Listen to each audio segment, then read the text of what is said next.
Cette université portant le nom du saint homme et guide religieux est en cours de construction avec une formule clé en main financée par l'État du Sénégal. Le projet se positionne dans la ville comme le nouveau symbole architectural. En effet, l'identité culturelle de la région se retrouve tant dans la forme que dans le choix des matériaux. Un processus difficile au début, mais l'engagement a permis d'arriver au bout. Nous avons essayé de matérialiser votre projet en ayant comme credo 3E. Et vous voyez sur le dos des t-shirts des étudiants, c'est 3E. 3E pour engagement. Au niveau de l'université du Sine Saloum, tout le monde est engagé.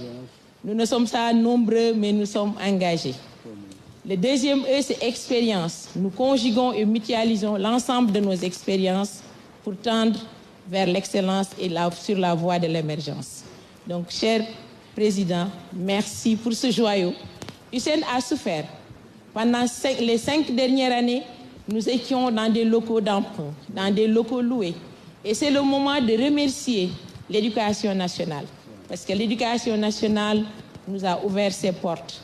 Le chef de l'État s'est réjoui des avancées notées dans l'exécution du projet, en rappelant les délais. Nous aurons à réceptionner définitivement ces travaux et à inaugurer dans 3 mois. C'est vraiment les délais qui sont donnés à l'entreprise et au gouvernement. Les deux, pour que toutes les mesures soient prises, tant au plan budgétaire qu'au plan du suivi de l'exécution. Je voudrais vraiment remercier le corps professoral, Madame le recteur, pour l'engagement. Ce n'était pas évident pour USSEN, mais l'engagement de faire de cette université une université des métiers, une université de l'entrepreneuriat, puisque l'avenir, c'est l'entrepreneuriat.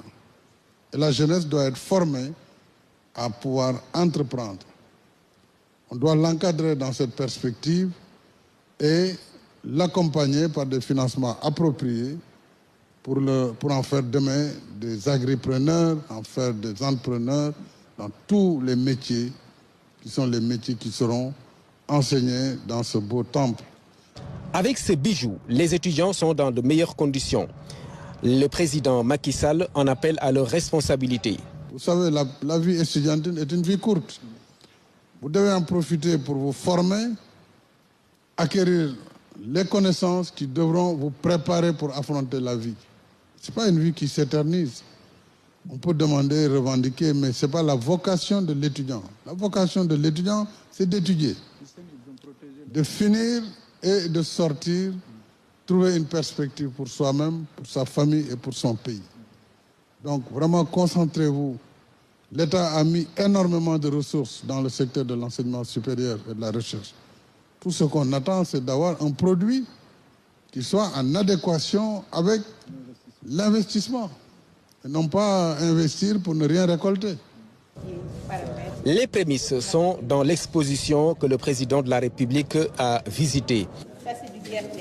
Ici, on voit des étudiants en transformation agricole faire preuve d'ingéniosité avec des biscuits sel, épicés, des tisanes, arachides, pommades et autres produits qui montrent que le savoir-faire est bien ancré ici. Sur un autre registre, l'expérimentation montre également des applications de détection de maladies et explication de pathologies dont souffrent des plantes. C'est l'œuvre des étudiants en agrotique appuyés par les jeunes de la communauté. Tous ont reçu les encouragements du président de la République, Macky Sall, qui a une nouvelle fois insisté sur le délai de 3 mois